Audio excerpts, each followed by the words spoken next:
नमस्कार साथियों, स्वागत है आपका द ड्रीम पॉइंट के डिजिटल यूट्यूब चैनल पे।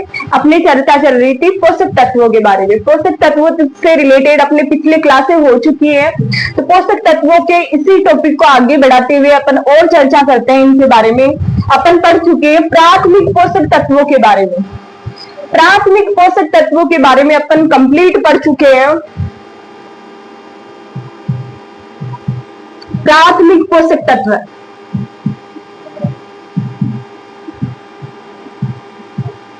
प्राथमिक पोषक तत्व कौन कौन से थे? एन, पी और के।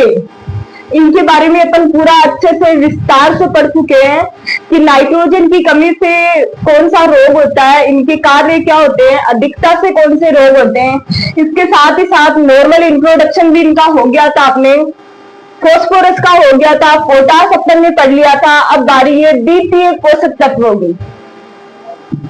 इनके रोग और अधिकता से होने वाले रोगों के बारे में ध्यान रखना, ये मोस्ट इम्पोर्टेंट है।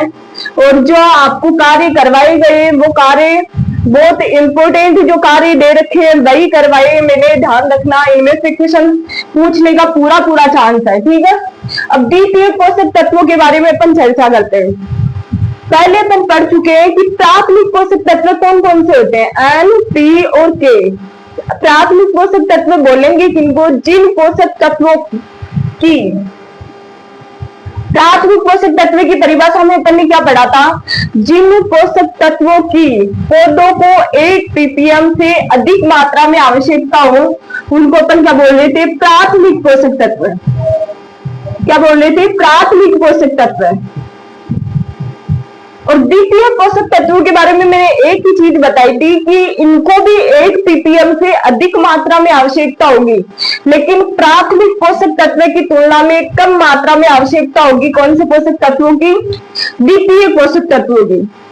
अच्छा, इसमें कितने पोषक तत्व थे? 3, कैल्शियम, मैग्नीशियम और सल्फर, ठीक है। 3 पोषक तत्व अपने द्वितीय पोषक तत्वों की कैटेगरी में आ रहे थे। अब कैल्शियम, मैग्नीशियम और सल्फर, अच्छा, द्वितीय पोषक तत्व का अपन ने एक नाम और पढ़ा था, वो क्या था? इन पोषक तत्वों को क्या बोलते हैं? मृदा सुधारक पोषक तत्व भी बोला जाता है। मृदा सुधारक पोषक तत्व। द्वितीय पोषक तत्वों को अपन जिसकी कैटेगरी में कौन कौन आ रहे हैं? कैल्शियम, मैग्नीशियम और सल्फर। इसका दूसरा नाम क्या है? मृदा सुधारक पोषक तत्व। अच्छा, इनको मृदा सुधारक पोषक तत्व क्यों बोला जाता है? क्योंकि अपन पढ़ रहे थे कैल्शियम, मैग्नीशियम और सल्फर के बारे में। जैसे आगे अपन चर्चा करेंगे मृदाओं के बारे में, उस समय अपन पढ़ेंगे कि इनको मृदा सुधारक, क्षारीय मृदा सुधारक, अम्लीय मृदा सुधारक के रूप में काम में लिया जा रहा था, लिया जाएगा। आगे जो भी अपन मृदा पढ़ेंगे, मृदा में अम्लीय मृदा सुधारक,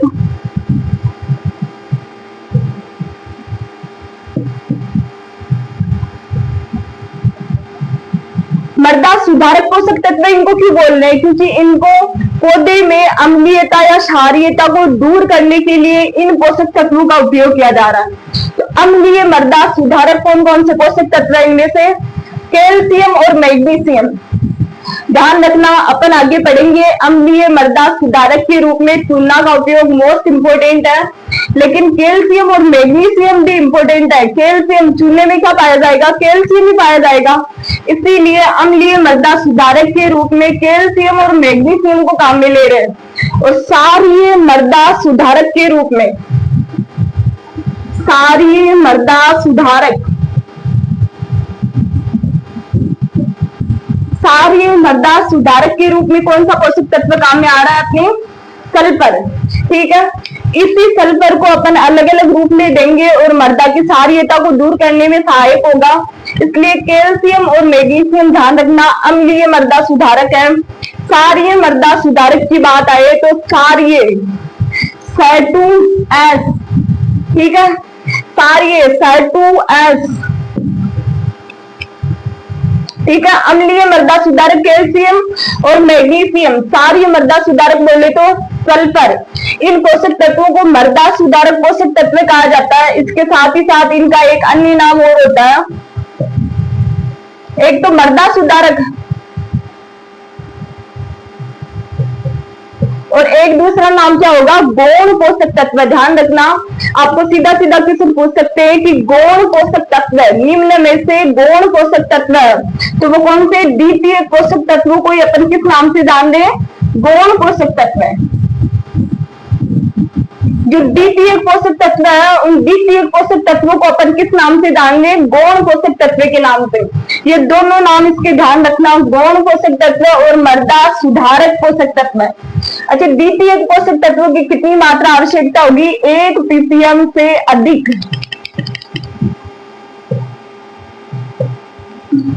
और ये किसका प्रकार है, मुख्य पोषक तत्वों का ही प्रकार है। ध्यान रखना, अगर मुख्य पोषक तत्वों की संख्या पूछे आपको, मुख्य पोषक तत्वों की संख्या पूछे तो 6, 3 मत बताना, 3 तो केवल प्राथमिक है और 3 ही द्वितीय का, कुल मिला के मुख्य पोषक तत्व कितने हो गए आपके, 6। ठीक है, ये हो गया द्वितीय पोषक तत्वों के बारे में नॉर्मल जो बातें पढ़नी थी अपन को वो। अब अपन चर्चा करेंगे द्वितीय पोषक तत्व में कैल्शियम, मैग्नीशियम, सल्फर का अलग अलग प्रकार से अपन पूरा कार्य, इनके अलग अलग कमी के लक्षण पूरा विस्तार से पढ़ेंगे। ठीक है,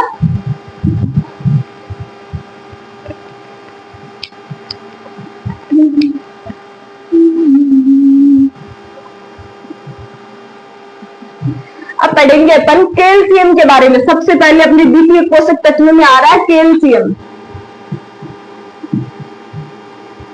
कैल्शियम, ठीक है, द्वितीय पोषक तत्व में सबसे पहले अपन पढ़ेंगे कैल्शियम के बारे में। ठीक है, कैल्शियम कौन सा पोषक तत्व, अपन आयन, पी और के की चर्चा कर रहे थे उस टाइम कैल्शियम के 1-2 कार्य की अपन ने चर्चा कर ली थी, और भी अपन बताएंगे आगे इसके बारे में। तो कैल्शियम का अपन नॉर्मल सामान्य परिचय देखें, जैसे अपन पहले पढ़ चुके हैं पोषक तत्वों के वर्गीकरण में कैल्शियम को। तो उस कैल्शियम को पोषक तत्व के वर्गीकरण में जो भी पढ़ा था वो सारा अपन एक जगह पढ़ेंगे। ठीक है, तो कैल्शियम के बारे में अपन ने सबसे पहले कैल्शियम का प्राप्य रूप मृदा में कौन सा है, प्राप्य रूप मृदा में कैल्शियम का प्राप्य रूप कौन सा है, Ca+2। Ca+2 मतलब डायनाइन रूप में अवेलेबल हो रहा है। आयन के आधार पर कौन सा पोषक तत्व है, कैल्शियम डायनाइन। ठीक है, जुड़ने के आधार पर मैंने एक ही चीज बताई थी, बार बार बता रही हूँ, अगर ऑक्सीजन और हाइड्रोजन जुड़ता है तो उसका मतलब क्या है, ये संयुक्त पोषक तत्व है। अगर पौधा जैसे जिस रूप में दिया हुआ है उसी रूप में पौधे को अवेलेबल हो रहा है तो वो क्या हो जाएगा, असंयुक्त पोषक तत्व है। असंयुक्त मतलब इसके साथ हाइड्रोजन या ऑक्सीजन नहीं जुड़ रहा है, ध्यान रखना। तो जुड़ने के आधार पर कैल्शियम कैसा हो जाएगा, असंयुक्त पोषक तत्व है। ठीक है, अपने आयन के आधार पर हो गया, जुड़ने के आधार पर हो गया, इसके साथ ही साथ मृदा में धातु के आधार पर, अच्छा धातु के आधार पर कैल्शियम कैसा पोषक तत्व है, मैंने बताया था NPS, Cl अमोडी, क्लोरीन, मोलिब्डेनम और बोरोन, नाइट्रोजन, फास्फोरस और सल्फर। इनके अलावा जितने भी पोषक तत्व है सारे के सारे धात्विक है। अधात्विक पोषक तत्व कौन कौन से थे, nitrogen, phosphorus, sulphur, chlorine, molybdenum और बोरोन। इसके अलावा जितने भी पोषक तत्व है धात्विक है।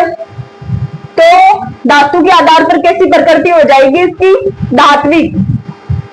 अच्छा, अपने आयन के आधार पर हो गया, जुड़ने के आधार पर, धातु के आधार पर। अब बोले चालकता के आधार पर,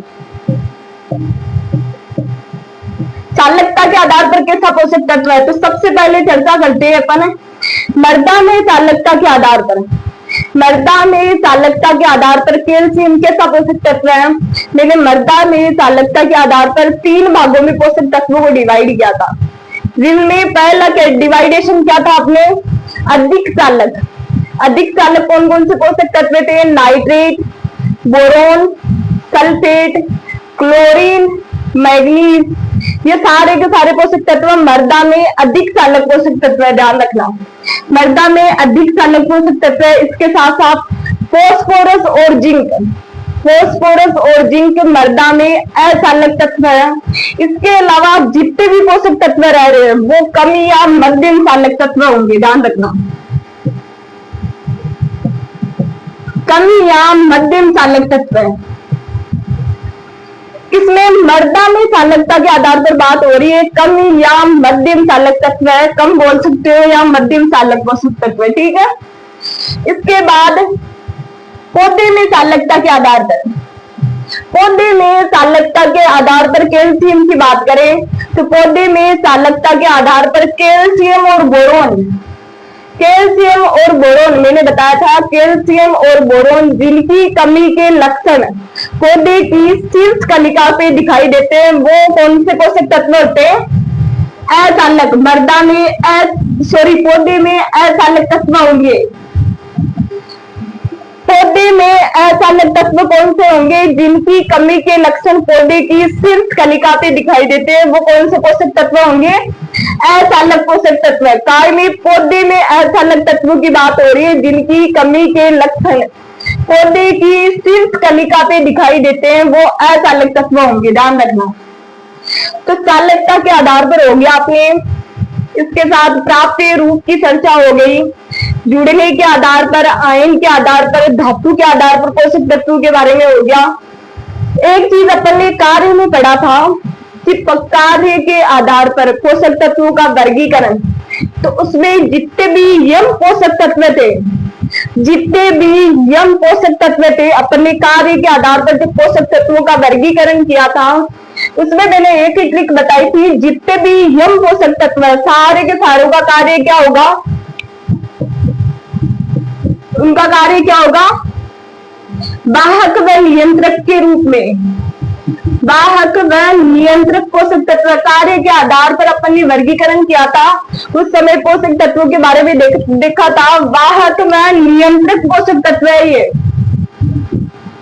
वाहक व नियंत्रक पोषक तत्व। किसकी बात चल रही है? यम आ गया, यम जितने भी पोषक तत्व है सारे के सारे वाहक और नियंत्रक पोषक तत्व हो जाएंगे, ठीक है। कार्य के आधार पर, चालकता के आधार पर, आयन के आधार पर, जुड़ने के आधार पर, धातु के आधार पर, ठीक है। इतना अपन ने नॉर्मल इंट्रोडक्शन में पढ़ लिया है। अब अपन चर्चा करते हैं सूचक पौधा।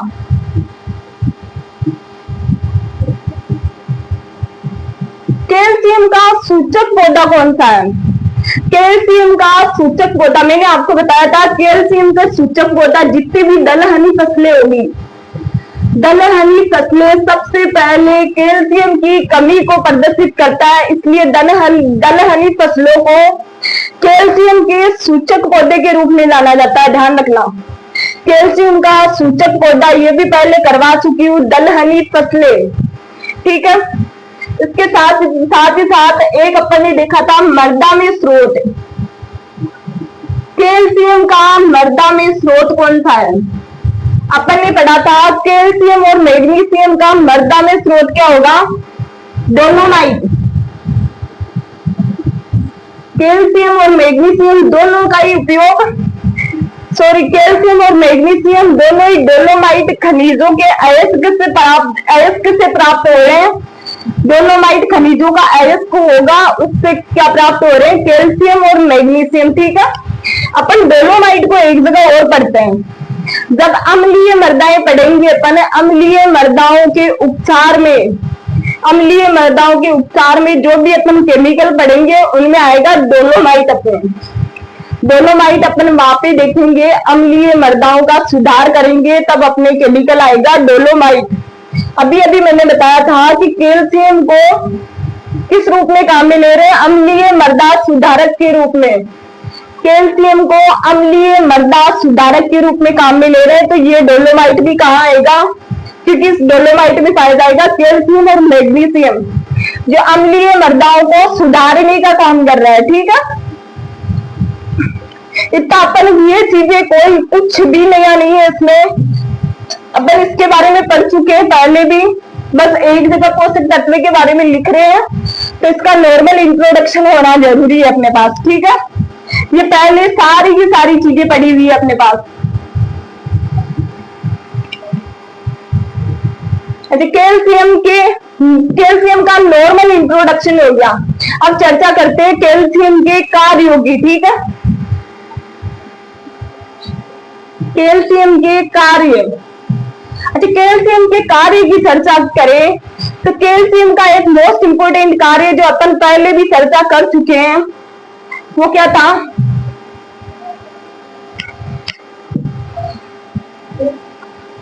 कैल्शियम के कार्य में जो पहले अपन पढ़े थे वो ये था कि ये कोशिका भित्ति के निर्माण में सहायक है। कोशिका भित्ति के निर्माण में, कोशिका भित्ति के निर्माण में सहायक पोषक तत्व। कोशिका भित्ति के निर्माण में सहायक पोषक तत्व कौन सा होगा? कैल्शियम। अब बात करते हैं अपन कोशिका विभाजन में सहायक तत्व, कोशिका भित्ति में सहायक तत्व और कोशिका विभाजन में सहायक, कोशिका विभाजन व दीर्घीकरण में सहायक, दीर्घीकरण में सहायक तत्व। अच्छा, कोशिका विभाजन और दीर्घीकरण ये कार्य अपन पहले पढ़ चुके हैं। कोशिका विभाजन और दीर्घीकरण, कोशिका विभाजन, केवल कोशिका विभाजन की बात आए तो कौन सा पोषक तत्व का कार्य है? ये भी फास्फोरस का कार्य है। ठीक है, फास्फोरस का कार्य क्या है? कोशिका विभाजन करना। और कैल्शियम उसी में जब फास्फोरस के कार्य करवाए थे तब मैंने कैल्शियम के बारे में आपको बताया था कि कैल्शियम का कार्य भी कोशिका विभाजन और दीर्घीकरण करना है। ठीक है, ये भी इंपॉर्टेंट है, ध्यान रखना।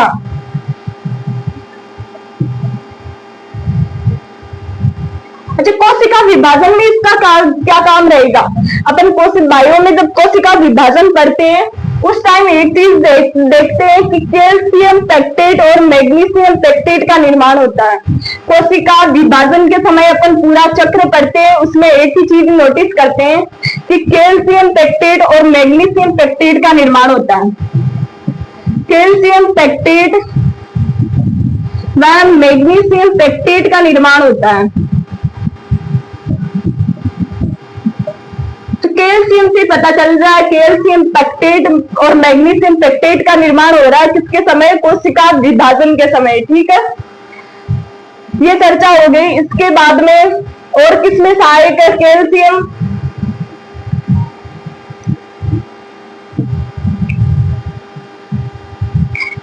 कैल्शियम कोशिका भित्ति के निर्माण में, कोशिका विभाजन व दीर्घीकरण में सहायक है। इसके साथ ही साथ कैल्शियम का एक और कार्य है, वो देखो क्या रह रहा आपने? अच्छा, आनुवांशिकी गुण और गुणसूत्र संरचना बनाए रखने में, आनुवांशिकी गुण व गुणसूत्र संरचना बनाए रखने में, आनुवांशिकी गुण और गुणसूत्र संरचना बनाए रखने में सहायक तत्व है। इसके साथ ही साथ अपन क्या कर रहे थे? कैल्शियम और बोरोन की कमी के लक्षण कहाँ? पौधे की शीर्ष कलिका पे प्रकट हो रहे हैं। तो इसके कार्यों में एक चीज आ जाएगी कि ये तने व जड़ के शीर्ष भागों का निर्माण करता है। तने व जड़ के शीर्ष भागों का निर्माण करती है कौन? कैल्शियम तने और जड़ के शीर्ष भागों का निर्माण करती है। ये कैल्शियम और बोरोन दोनों का कॉमन कार्य है। ठीक है, कैल्शियम के इतने कार्य है: कोशिका भित्ति का ध्यान रखना, कोशिका विभाजन का ध्यान रखना, आनुवांशिकी गुण और गुणसूत्र संरचना बनाए रखने में सहायक, इसके साथ ही साथ तने और जड़ के शीर्ष भागों का निर्माण। ठीक है, ये हो गए अपने कैल्शियम के कार्य।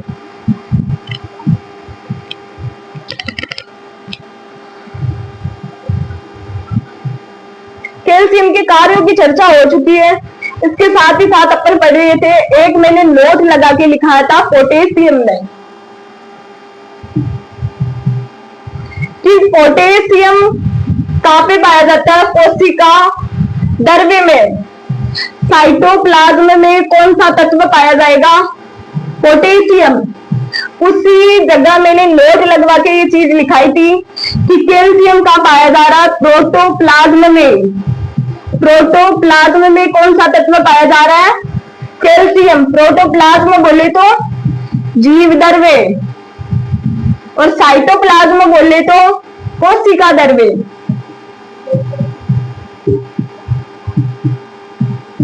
जीव द्रव्य और कोशिका द्रव्य। कैल्शियम प्रोटोप्लाज्म में पाया जाएगा, ध्यान रखना, कैल्शियम प्रोटोप्लाज्म में पाया जाएगा। ये इंपॉर्टेंट है, मोस्ट इंपॉर्टेंट लगा लो इसको। इसके साथ ही साथ अपन ने कैल्शियम की एक जगह और चर्चा करी थी कि कैल्शियम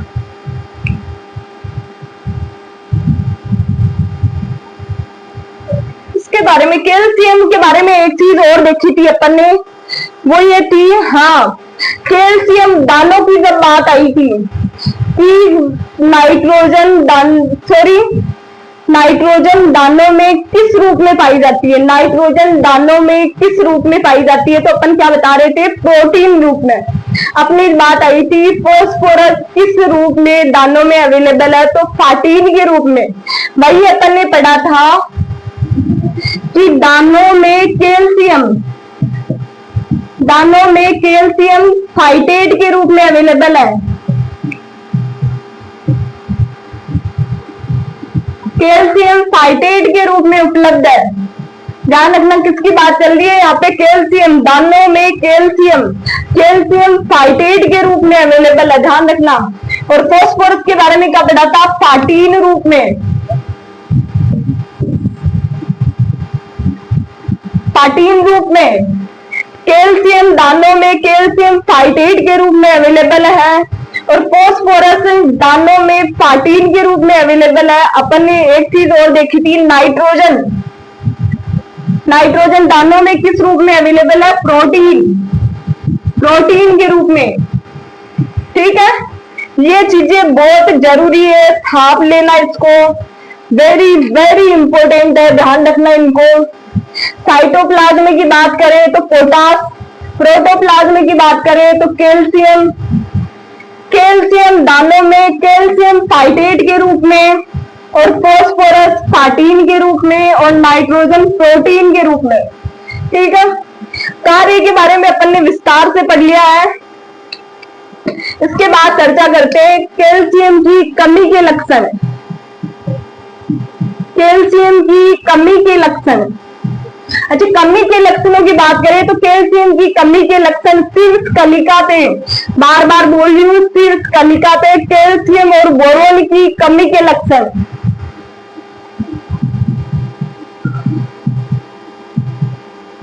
शीर्ष कलिका पर कमी के लक्षण कहाँ प्रकट होंगे? शीर्ष कलिका पे। अच्छा, कैल्शियम की कमी के लक्षण भी शीर्ष कलिका पे, और बोरोन की कमी के लक्षण भी शीर्ष कलिका पे। तो पता कैसे चलेगा? शीर्ष कलिका अगर मुरझा रही है तो पता कैसे चलेगा कैल्शियम की कमी हो रही है या बोरोन की कमी? पॉइंट है बात में कि कैल्शियम की कमी हो रही है या बोरोन की कमी, जब शीर्ष कलिका मुरझाएगी तब। तो उसमें एक चीज ध्यान रखनी है कि शीर्ष कलिका पे प्रकट हो रहे हैं, लेकिन और डीपली जाए तो कैल्शियम की कमी से शीर्ष कलिका,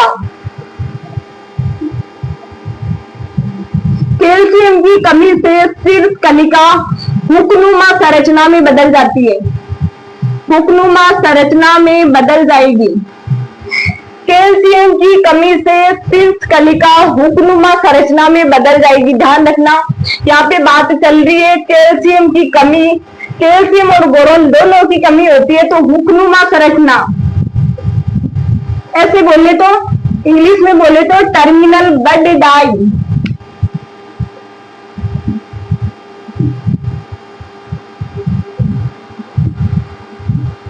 हुकनुमा संरचना में बदल जाएगी। कैल्शियम की कमी अगर पौधे में हो रही है तो इसके साथ ही साथ बोरोन, यहाँ पे लिख लेते हैं एक बार, बोरोन की कमी के कारण पौधे की शीर्ष कलिका में क्या लक्षण दिखाई देगा?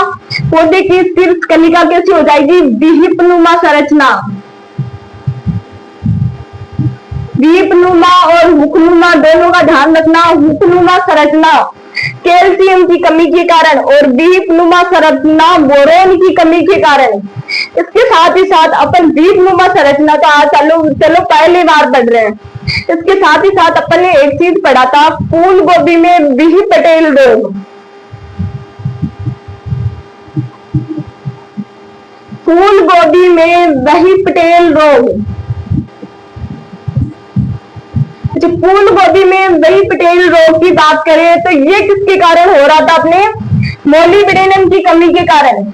मोलिब्डेनम की कमी के कारण फूल गोभी में बीही पटेल रोग हो रहा था, ध्यान रखना। और शीर्ष कलिका का बीहिपनुमा संरचना में बदलना।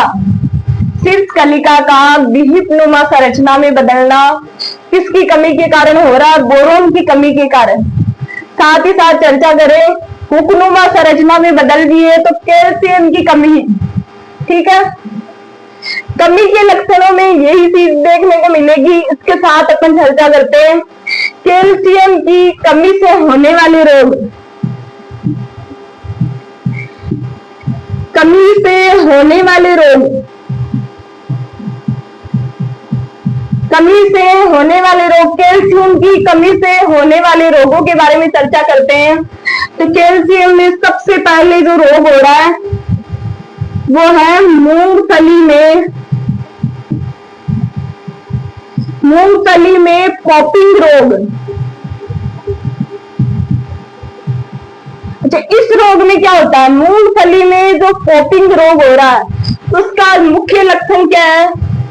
इसके कारण जो दाने हैं मूंगफली का जो कवर रहेगा उसमें दाने नहीं बनेंगे, ध्यान रखना। मूंगफली में दाने नहीं बनेंगे, छोटा रहेगा मूंगफली। मूंगफली में दाने नहीं बनना पॉपिंग रोग बोलते हैं। पॉपिंग रोग मूंगफली में दाना नहीं बनना, ध्यान रखना। किसकी कमी से हो रहा है? कैल्शियम की कमी से। तो इसके लिए इस रोग के बारे में थोड़ा सा और पढ़ लेते हैं, क्योंकि ये इंपॉर्टेंट रोग है, मूंगफली का बहुत इंपॉर्टेंट रोग है ये। इसमें क्या पढ़ेंगे? पॉपिंग रोग। तो पॉपिंग रोग, इसके लिए अपने किसकी कमी हो रही है? कैल्शियम की कमी हो रही है। तो इस रोग का उपचार करने के लिए अपन क्या देंगे? इतना तो कॉमन सेंस है कि कैल्शियम अवेलेबल करवाना है। कैल्शियम की कमी हो रही है, इसी कारण मर्दा में पॉपिंग रोग हो रहा है। तो अपन क्या करेंगे? कैल्शियम अवेलेबल करवाएंगे। कैल्शियम अवेलेबल करवाएंगे तो कैल्शियम का एक स्रोत है जिप्सम।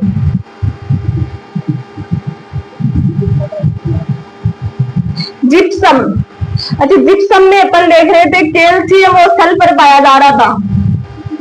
सल्फर कितना? 18% और जिप्सम में कैल्शियम 23.2%। जिप्सम, अब कैल्शियम देखो इसमें कितना है? 23.2%। तो अपन क्या करेंगे? अगर मूंगफली में पॉपिंग रोग हो रहा है तो अपन जिप्सम की पूर्ति करेंगे। ठीक है, जिप्सम में कैल्शियम कितना है? 23.2%, सल्फर 18.6%। तो जिप्सम की कितनी मात्रा? 250 kg प्रति हेक्टेयर की दर से। अगर मूंगफली में पॉपिंग रोग हो रहा है तो 250 kg प्रति हेक्टेयर की दर से अपन क्या देंगे? जिप्सम देंगे। ठीक है, तो मूंगफली की कमी दूर, मूंगफली में पॉपिंग रोग दूर हो जाएगा। ठीक है, और ये जिप्सम किस समय दिया जाता है? पेगिंग के समय।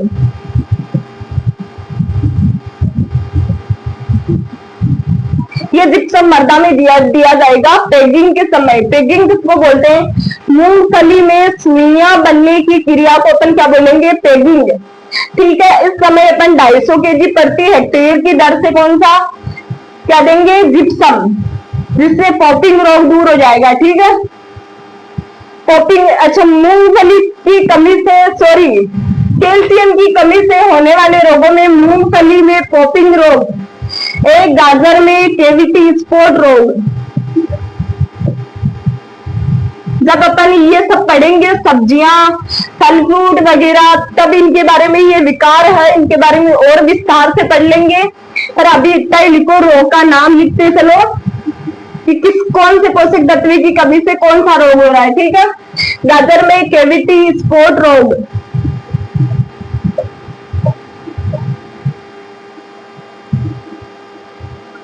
इसके बाद कैल्शियम की कमी से होने वाला रोग टमाटर में।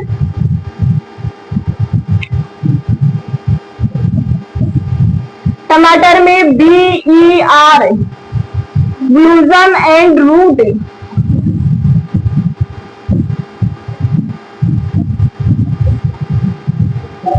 ब्लूजम एंड रूट। टमाटर में ब्लूजम एंड रूट BER किसकी कमी से हो रहा है? कैल्शियम की कमी से। ठीक है, 3 रोग हो गए, मूंगफली में पोपिंग रोग, गाजर में कैविटी स्पॉट रोग, टमाटर में BER। इसके अलावा 1-2 रोग और छूट रहे हैं आपके। सेब में बिटर पिट रोग, सेब में बिटर पिट रोग।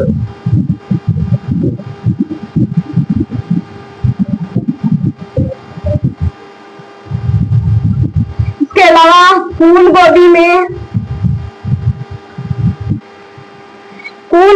में टिप हॉकिंग रोग, फूल गोभी में टिप हॉकिंग रोग। इतने रोग किसकी कमी से हो रहे हैं? कैल्शियम की कमी से। इनमें ज्यादा ये 3 ध्यान रखना है, ये बहुत ज्यादा जरूरी है। मूंगफली में पॉपिंग रोग कैल्शियम की कमी से, गाजर में कैविटी स्पॉट कैल्शियम की कमी से, टमाटर में BER ब्लूजम एंड रूट ये भी किसकी कमी से हो रहा है? कैल्शियम की कमी से। ये ज्यादा ध्यान रखना है, ये अपन फसलें पढ़ेंगे तब अपने काम में भी आएंगे। तो कमी से होने वाले रोग कार्य पढ़ लिए अपन ने, नॉर्मल इंट्रोडक्शन पढ़ लिया, कमी के लक्षण पढ़ लिए, कमी से होने वाला रोग पढ़ लिया। ठीक है, अपने इसी के साथ अपने कंप्लीट होता है कैल्शियम। कैल्शियम के रोगों में मूंगफली में पॉपिंग रोग, गाजर में कैविटी स्पॉट रोग, टमाटर में BER, इनका ध्यान रखना, ये मोस्ट इंपोर्टेंट है। सेब में बिटर पिट भी कैल्शियम की कमी से, और फूल गोभी में टिप हॉकिंग रोग ये भी कैल्शियम की कमी से। ठीक है, कैल्शियम अपने इसी के साथ कंप्लीट होता है। आगे अपन चर्चा करते हैं मैग्नीशियम।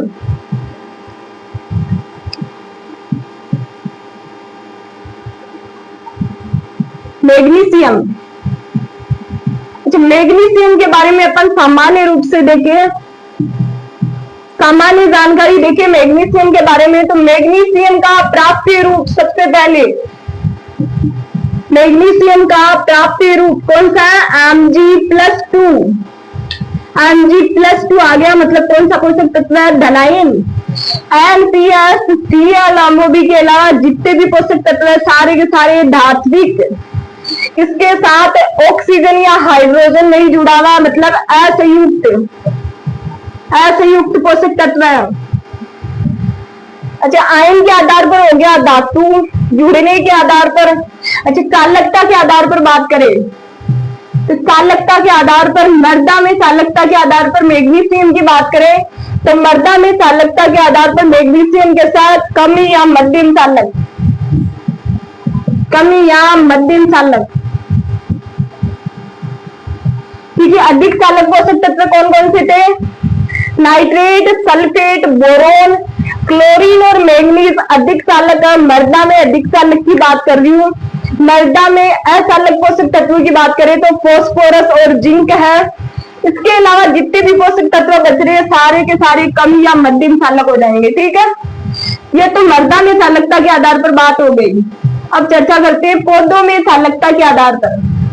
अच्छा, मैग्नीशियम की कमी के लक्षण पौधे की पुरानी पत्तियों पर दिखाई देते हैं।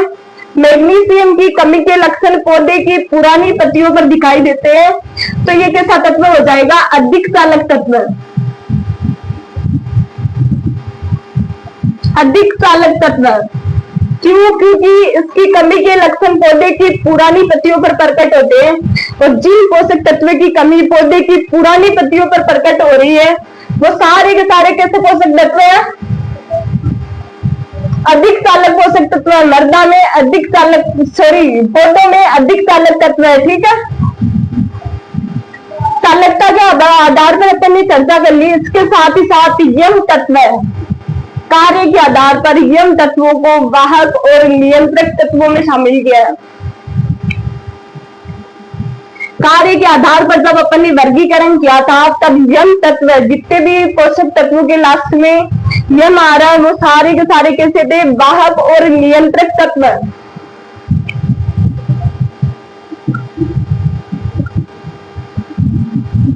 वाहक व नियंत्रक तत्व। अच्छा, इतना तो ये नॉर्मल इंट्रोडक्शन हो गया, ये तो इतना अपन ने वर्गीकरण में से निकाला है। ठीक है, अब चर्चा करते हैं मृदा में स्रोत। मृदा में मैग्नीशियम का स्रोत क्या है? मृदा में स्रोत, तो मृदा में स्रोत क्या है इसका? अभी अभी मैंने बताया था कैल्शियम और मैग्नीशियम का स्रोत क्या है? डोलोमाइट। इसके अलावा मृदा में स्रोत के साथ सूचक पौधा, मैग्नीशियम का सूचक पौधा मैंने करवाया था फेम और चेरी। फेम और चेरी ये क्या है? सूचक पौधे हैं किसके? मैग्नीशियम के। इसी के साथ अपने मैग्नीशियम का सामान्य परिचय यही खत्म होता है। इसके बाद अपन चर्चा करते हैं मैग्नीशियम के कार्यों की।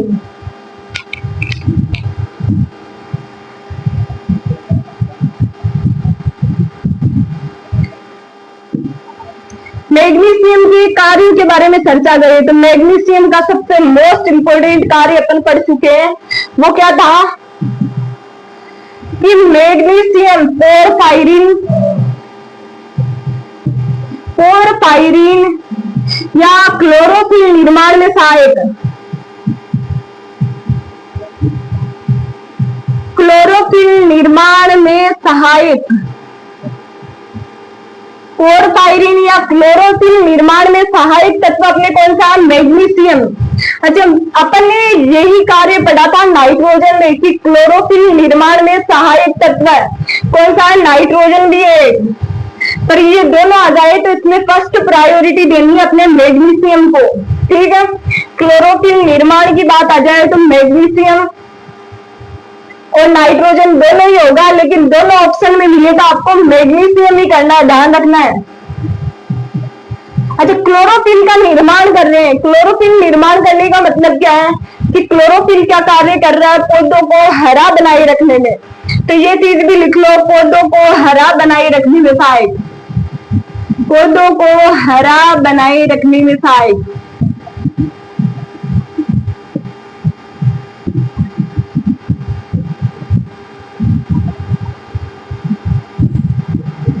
मैग्नीशियम के कार्य में सबसे ज्यादा जरूरी है, मैग्नीशियम किसमें सहायक है? पोरफायरिन या क्लोरोफिल निर्माण में सहायक है, पौधों को हरा बनाए रखने में सहायक है। इसके साथ ही साथ इसके एक दो अन्य कार्यों की भी चर्चा कर लेते हैं। वो ये है कि शर्करा और स्टार्च के स्थानांतरण में भी सहायक है। ये शर्करा व स्टार्च स्थानांतरण में सहायक, शर्करा व स्टार्च स्थानांतरण में सहायक है। ध्यान रखना, शर्करा और स्टार्च का स्थानांतरण करेंगे। यही अपन बात करते हैं शर्करा और स्टार्च के निर्माण की, मतलब कार्बोहाइड्रेट और स्टार्च के निर्माण की। तो वो किसका कार्य था? कार्बोहाइड्रेट और स्टार्च के निर्माण में सहायक तत्व करवाया था मैंने पहले। पोटेशियम जो तत्व है वो कार्बोहाइड्रेट और स्टार्च निर्माण में सहायक है, और इसके साथ ही साथ बोरोन का भी सेम कार्य है। लेकिन अपन मैग्नीशियम की बात कर रहे हैं अभी, तो मैग्नीशियम के बारे में पोरफायरिन और क्लोरोफिल निर्माण में सहायक। दूसरा क्या कार्य हो गया? पौधों को हरा बनाए रखने में सहायक। तीसरा हो गया शर्करा और स्टार्च स्थानांतरण में। ध्यान रखना, ये केवल स्थानांतरण ही करेगा, निर्माण नहीं करेगा। निर्माण के बारे में मैंने बताया, निर्माण के लिए कौन सा तत्व सहायक है?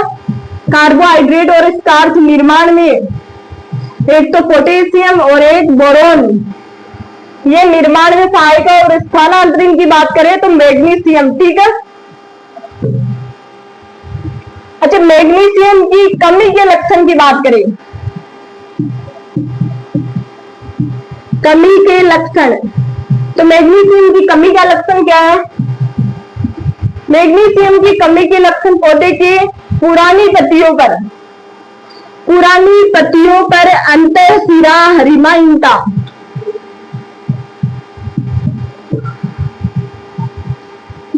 पुरानी पत्तियों पर अंतःशिरा हरिमाहीनता,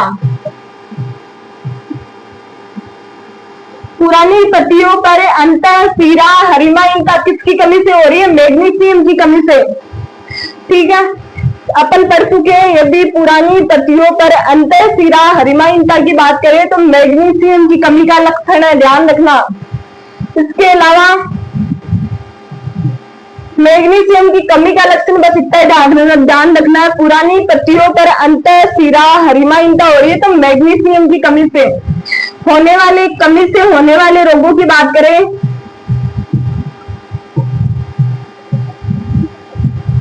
कमी से होने वाले रोग, किसकी कमी से? मैग्नीशियम की कमी से। तो कौन सा रोग हो रहा है? तंबाकू में सैंड-ड्यून रोग। तंबाकू में सैंड-ड्यून रोग हो रहा है, वो किसकी कमी से हो रहा है? मैग्नीशियम की कमी से। ध्यान रखना, तंबाकू में सैंड-ड्यून रोग हो रहा है मैग्नीशियम की कमी से। इसके साथ तंबाकू में एक रोग और हो रहा है, वो क्या है? तंबाकू में टॉप सिकनेस रोग। तंबाकू में टॉप सिकनेस रोग ये हो रहा है बोरोन की कमी से। बोरोन की कमी से तंबाकू में टॉप सिकनेस रोग हो रहा है। और मैग्नीशियम की कमी से कौन सा रोग हो रहा है? तंबाकू में सैंड-ड्यून रोग। ठीक है, चलो ये तो फसलों की बात हो गई। एक और अपन एडिशनल चर्चा करते हैं कि पशुओं में मैग्नीशियम की कमी से होने वाला रोग। पशुओं में मैग्नीशियम की कमी से होने वाला रोग कौन सा है? Grass tetani.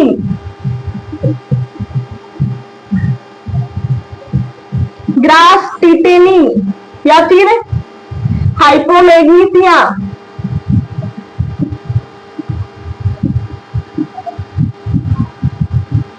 हाइपोमैग्नीसिया मैग्नीशियम की कमी से, मैग्नीशियम की कमी से पशुओं में होने वाला रोग है, ध्यान रखना। मैग्नीशियम की कमी से पशुओं में होने वाला रोग कौन सा है? ग्रास टिटेनी या हाइपोमैग्नीसिया रोग। ठीक है, अपन इसी के साथ चर्चा करते हैं। जैसे वो पशुओं में एक दुग्ध ज्वर रोग हो रहा था।